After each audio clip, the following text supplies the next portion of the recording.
Ameublement Tanguay en première ligne.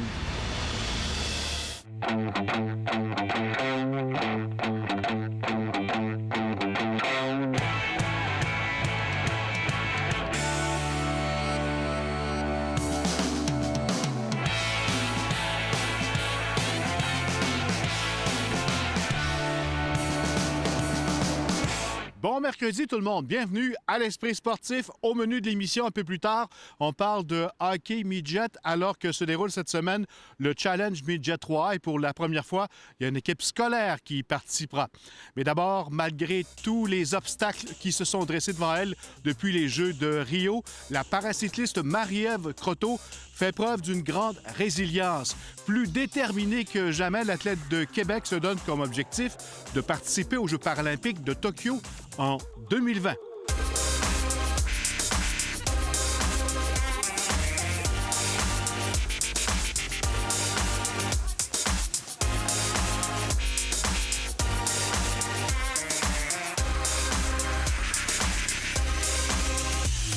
Marie-Ève Croteau, bienvenue à l'Esprit sportif. Merci beaucoup.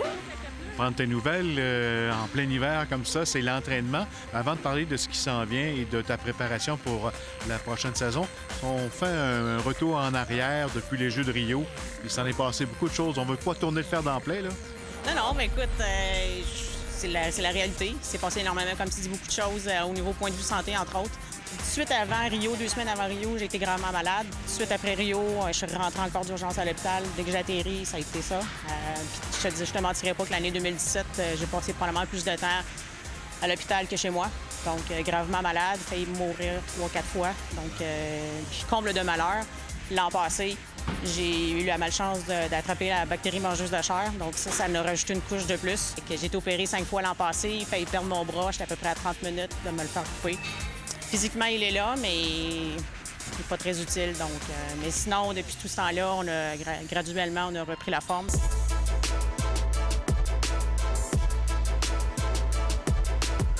Donc, physiquement, ça va beaucoup mieux. Oh, oui, non, ça va très bien. Même que je suis humble, là, mais je m'impressionne. Ah oui? Oh, oui.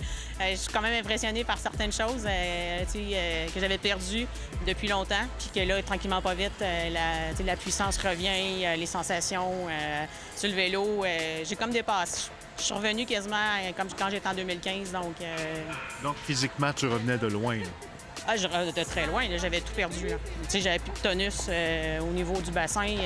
J'étais très faible. Difficulté, genre, je marchais pas. Difficulté à transférer. Non, moi, je reviens vraiment de loin. Là. Je suis comme beaucoup de monde qui me dit que je suis une survivante, là, mais je suis une battante, c'est sûr, mais oui, j'en viens très loin. Est-ce que ça t'a passé par la tête de tout abandonner comme athlète, de pas refaire tout ça? Jamais. Jamais. Au contraire, c'est ce qui m'a gardé. Je te dirais que c'est pas la première fois dans ma vie que je me bute genre à des embûches.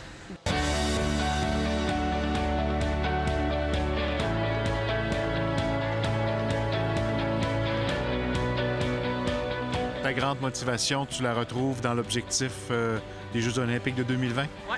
C'est mon rêve d'aller au Japon, d'aller à Tokyo.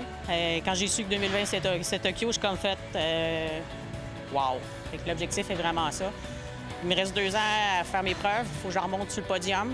Je suis pas très loin du podium. Si on la regarde l'année passée, début de saison, j'étais quasiment à 3 minutes du podium. Puis ma dernière course, dernière Coupe du monde, j'ai fini à peine 30 secondes du podium. C'est parti! 2019, ce sera une année très importante pour toi, une année qui sera fort occupée? Honnêtement, oui. L'objectif, c'est rouler. Tant à l'extérieur qu'à l'intérieur. Donc ça, on n'a pas pris de... Comme je disais avec mon entraîneur, je m'étais assez reposée, là. Fait que, j'ai pas besoin de beaucoup de repos. Oui, ça en prend un petit peu, mais de long repos, j'ai pas besoin de ça. Donc, on est bien focusé là-dessus. Fait que l'objectif, c'est vraiment, on fait des petits camps d'entraînement. Après ça, des plus longs camps d'entraînement. Il y a des objectifs à chaque fois. Puis ce qu'on veut faire au début, c'est dès la première course qui est en principe à Montréal, le 4-5 de mai. On veut vraiment faire les standards. Donc l'objectif est là. Puis après ça, c'est les Coupes du monde qui embarquent et les Panames en plus cette année. quels sont les standards? Mais les standards, en fait, ce que je veux faire, c'est, premièrement, cette année, il faut que je fasse podium. Il faut que je réussisse mes standards, l'équipe canadienne. C'est pareil pour l'an prochain. Donc, le standard, actuellement, dans ma catégorie, c'est plus de 31 km/h. Donc, je dois réussir à faire ça au niveau du chrono. Puis après ça, il faut faire podium. Donc, c'est sûr et certain qu'il faut que je sois compétitive dans ma catégorie puis que j'ai la possibilité de faire podium lors des Jeux. Le Canada ramasse des points. Donc, à chaque fois qu'on fait podium ou un top 10, ça fait des points pour le pays. Donc, dans mon cas, à moi, personnellement, bien oui, il faut que je fasse mes standards. Il faut que je fasse podium. Après ça, ça va me qualifier probablement pas probablement, mais ça va me qualifier pour les mondiaux à la fin de l'année. Puis j'aimerais ça également faire les Panames. Merci beaucoup, Marie-Ève. On te souhaite une bonne saison 2019. Merci beaucoup. Merci.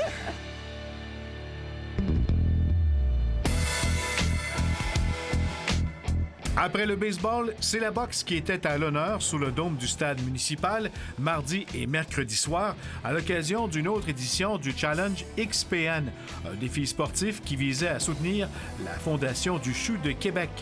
Plusieurs personnalités et gens d'affaires de Québec, hommes comme femmes, s'affrontaient pour la cause dans le cadre de ce gala de boxe amateur. Très populaire, le Challenge XPN permettra d'amasser 125 000 $ pour la Fondation. L'objectif à long terme est d'amasser 1,5 million par année avec différents événements. Et selon le promoteur du Challenge XPN, Denis Perrault, 119 demandes de participants ont été reçues pour les 80 places disponibles pour le prochain challenge qui aura lieu les 24 et 25 mai, toujours à Québec. Après la pause, une grande première pour le hockey scolaire.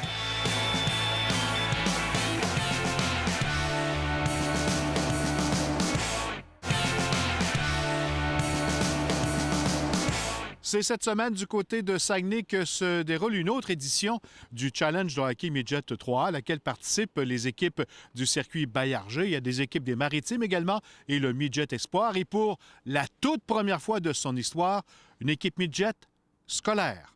Reportage, Jonathan Fournier. Vous allez faire le tour du cercle, faites la passe, tu bouges tes pieds, go boys!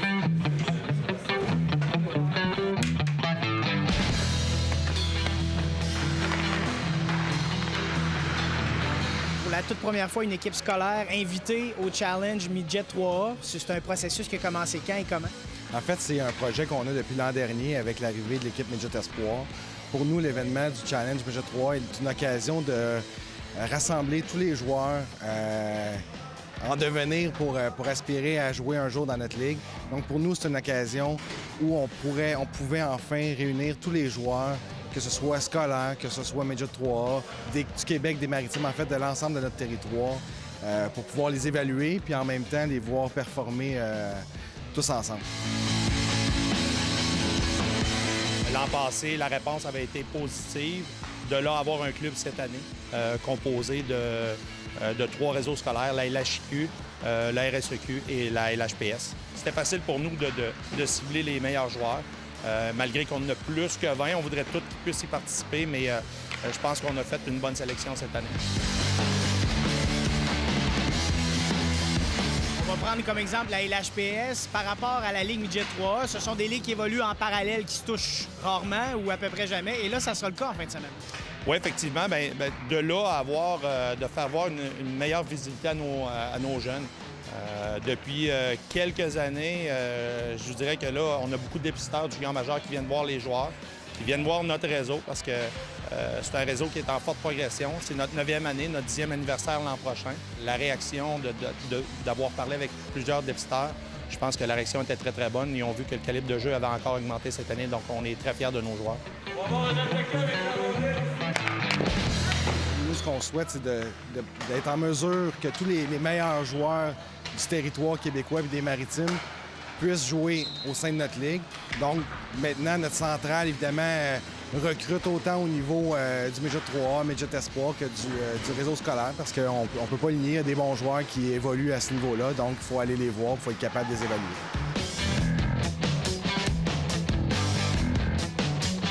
On a énormément de talent sur cette équipe-là. C'est des joueurs qui, dans leur équipe, sont tous les meilleurs joueurs ou presque. Je pense qu'on va compétitionner énormément contre les équipes qui vont être là, autant contre les équipes des Maritimes que contre l'équipe Midget Espoir qu'on va affronter jeudi matin.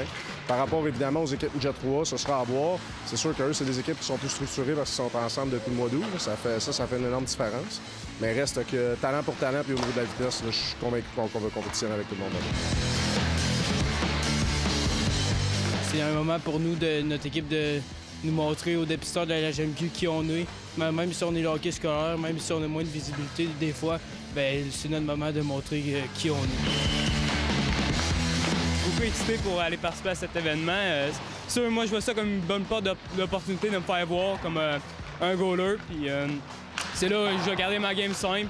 Puis je vais faire ce que j'ai à faire dans les nets. C'est toute une opportunité qui se présente pour nous, les joueurs. T'sais, c'est sûr que c'est un gros événement, mais on se met pas de pression. Puis on a du fun, on s'en va avoir du fun là-bas. L'année de sélection pour le repêchage junior majeur, c'est les 2003 cette année. Ils ont le droit de repêcher également des 2002. Dans la sélection de notre club scolaire, il y a 3 2002. À la demande des dépisteurs, parce que nous, on a présenté une liste de joueurs, mais c'est eux autres qui ont formé l'équipe. Donc, il y a 3 2002 qui font partie de l'équipe scolaire cette année. Donc, une doublement belle visibilité pour eux autres, parce que leur année de repêchage était l'an dernier, mais ils ont le droit de se faire repêcher cette année. Donc. Toutes les équipes de la LHJMQ sont représentées. Des recruteurs, il y en a, là. Ah, effectivement, l'ensemble de nos équipes sont présentes. La centrale de recrutement de la Ligue est là. On parle d'environ 200, 250 recruteurs qui vont être sur place et qui vont épier les fesses et gestes de chacun des joueurs.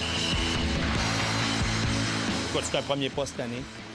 Pourquoi pas avoir un club RSEQ, un club LHIQ complet, puis un club LHPS complet, ce qui permettrait de faire des comparatifs, même si souvent on ne veut pas faire des comparatifs, mais pour voir où est-ce qu'on est rendu, justement. Moi, je crois qu'on est capable d'avoir un club LHPS dans les prochaines années. Mais encore une fois, merci au Midget 3, merci à la Ligue junior majeure du Québec de nous donner cette opportunité-là. Je pense que c'est tout le monde qui va en sortir grandi. Puis, comme je viens de le dire, c'est ça, on le fait à la base pour le jeune, pour lui donner le plus de visibilité possible, puis que le jeune ait accès là, aux ligues les plus grandes possibles.